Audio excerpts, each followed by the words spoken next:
This is how to fix a Nintendo Switch that won't connect to the TV. My first recommendation for you guys is to make sure that you are plugging your cables correctly and you are using the official cables provided by Nintendo.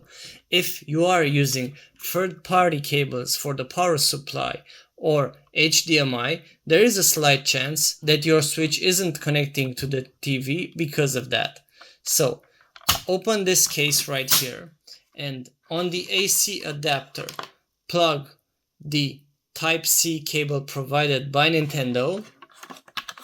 Make sure it is correctly fitted in, and then also the HDMI cable provided by Nintendo on the HDMI port over here. And once these are done correctly and connected to their slots, make sure as well the Nintendo Switch is falling correctly on the Type-C connection on the bottom. Usually, in a lot of cases, you won't see the Switch connecting to the TV because it is not placed correctly in the dock. So make sure you clean the bottom of it. You can even blow the Type-C connection and then assure that this is fitted in nice and steady and it doesn't wobble or move to the sides.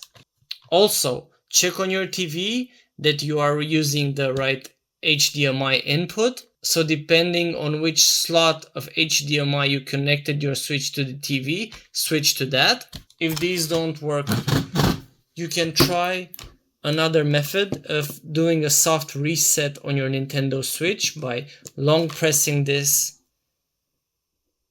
and going through this message until it is completely shut down.